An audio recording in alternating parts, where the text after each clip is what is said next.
کبھی انہوں نے اس کی فکر نہیں کی کہ ہم کم ہیں یا زیادہ ہیں، ہماری تعداد کتنی ہے۔ یہ دیکھیں آپ صحابہ کی تاریخ، سب سے پہلی جنگ جو اسلام میں ہوئی اسے جنگ بدر کہتے ہیں۔ جنگ بدر میں آپ دیکھیں 313 صحابہ کرام ہیں، اور ادھر کافروں کی طرف سے ہزاروں کی تعداد میں لوگ موجود ہیں، مگر کسی صحابی نے، آپ اٹھا کر کے دیکھیں، تاریخ اٹھا کر کے دیکھیں، کسی صحابی نے یہ کہا ہو کہ یا رسول اللہ مقابلہ کیسے ہوگا؟ ادھر ہزاروں کی تعداد میں ہے، ادھر ہم صرف 313 ہیں، اور ادھر سامان بھی زیادہ، ہتھیار بھی زیادہ، سواری بھی زیادہ، ادھر ہتھیار بھی کم بظاہر، سواری بھی کم بظاہر، ادھر سامان جنگ بھی کم بظاہر، کھانے پینے کے سامان بھی بظاہر کم ہے، مقابلہ کیسے ہوگا؟ مگر کیوں؟ بلکہ یہ جواب یہ کسی صحابی نے نہیں کہا، بلکہ تاریخ میں کچھ اور ملتا ہے۔ تاریخ میں کیا ملتا ہے؟ وہ ملتا یہ ہے کہ چونکہ انصار صحابہ سے نبی نے یہ فرمایا تھا کہ اگر کوئی مدینہ شریف شہر سے باہر سے کوئی حملہ کرے تو تم لوگ یہاں ہمارا ساتھ دینا اور ان سے مقابلہ کرنا،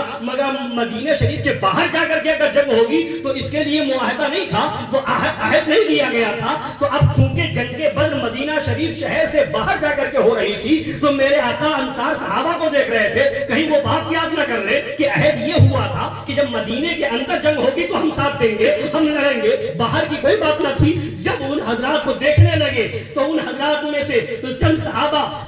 جو اپنے اپنے قبیلے کے سردار تھے وہ آگے بڑھتے ہیں، اور آگے بڑھنے کے بعد عرض کرتے ہیں یا رسول اللہ کہ آپ کا اشارہ ہماری طرف ہے۔ یا رسول اللہ ہم بنی اسرائیلی نہیں ہیں، ہم بنی اسرائیلی نہیں ہیں کہ موسیٰ علیہ السلام سے بنی اسرائیلیوں نے کہا تھا اذهب انت وربك فقاتلا انا هاهنا قاعدون، کہ جائیے آپ اور آپ کا رب جہاد کرے، لڑے، ہم تو یہیں بیٹھے رہیں گے۔ یا رسول اللہ ہم بنی اسرائیلی نہیں ہیں جو اس طرح کا جواب دیں گے۔ یا رسول اللہ ہم تو آپ کا کلمہ پڑھتے ہیں، آگے سے لڑیں گے، پیچھے سے لڑیں گے، دائیں سے لڑیں گے، سے لڑیں گے، اپنی جان دے دیں گے، مگر نبی کی ہمت پر کوئی آج آ جائے یہ ہمیں گوارا نہیں ہے۔ ہماری جان جائے گی تو ہمارے لیے افسوس نہیں ہے، ہمارے لیے فخر کی بات ہے، اس لیے کہ جان دی ہی اسی لیے نہیں ہے کہ نبی کی ہمت پہ قربان ہو جائے، اور جان دینے کے بعد بھی ہمارا نعرہ یہی ہوگا جان دی ہوئی اسی کی تھی۔ حق تو یہ ہے کہ حق ادا نہ ہوا۔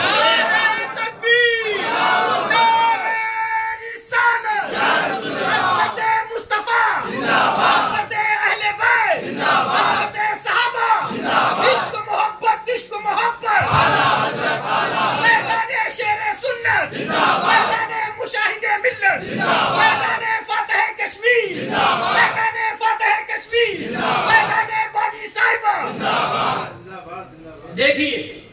صحابہ نے تعداد کو نہیں دیکھا،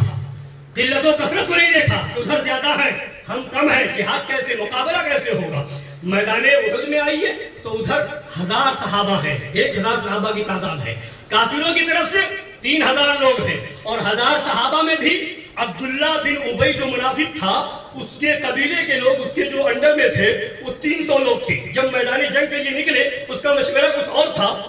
اس کا کہنا تھا کہ یہودیوں کو بھی، کچھ یہودی ہمارا ساتھ دینا چاہتے ہیں، انہیں بھی ساتھ میں لے لیا جائے۔ سرکار نے یہ مشورہ قبول نہ فرمایا، فرمایا مشرک کے مقابلے میں ہم مشرک کی مدد لیں یہ ہم نہیں چاہتے، ہم ایسا نہیں کریں گے۔ اس کو ٹھکرا دیا، اس کو یہ بات بری لگی تو اس نے اپنے ساتھ اپنے قبیلے والوں کو کہا، انہوں نے ہماری بات نہیں مانی، ہم ساتھ نہیں دیں گے۔ 300 لوگوں کو لے کر کے الگ ہو گیا، یعنی 1000 میں سے 700 صحابہ بچے، 700 لوگ صحابہ بچے۔ اب ادھر 3000 کا لشکر ہے، ادھر 700 ہے، ادھر ہتھیار بھی زیادہ ہے، ادھر ہتھیار بظاہر کم ہے، ادھر سامان جنگ بھی زیادہ ہے، ادھر بظاہر کم ہے، مگر صحابہ کرام کی تاریخ گواہ ہے کہ صحابہ کرام نے کبھی آگے کے یہ نہ کہا کہ یا رسول اللہ مقابلہ کیسے کریں گے، یہ ہمارے لوگوں میں سے بظاہر جو ہمارے ساتھ تھے ان میں سے بھی 300 لوگ ساتھ چھوڑ کر کے چلے گئے، نہیں، صحابہ کرام نبی کے ساتھ رہے۔ یا رسول اللہ جان چلی جائے گی کوئی پرواہ نہیں، بچے یتیم ہو جائیں گے کوئی پرواہ نہیں، بیوی بیوہ ہو جائے گی کوئی پرواہ نہیں، یا رسول اللہ ہم آپ کی عظمت پہ کوئی حرف آ جائے یہ گوارا نہیں کریں گے۔ میدان احد کی یہ لڑائی ہوئی ہے، اور میدان خندق میں آپ دیکھیں، میدان خندق، جنگ خندق کو ہی جنگ احزاب بھی کہتے ہیں۔ احزاب کا معنی ہوتا ہے کئی گروہ والی جنگ۔ کئی گروہ کیا مطلب یہ ہے کہ جب جنگ خندق ہوئی ہے تو جتنے کفار مکہ تھے، یہودیوں نے، کفار مکہ نے، اور جتنے یہ سب الگ الگ قبیلے تھے،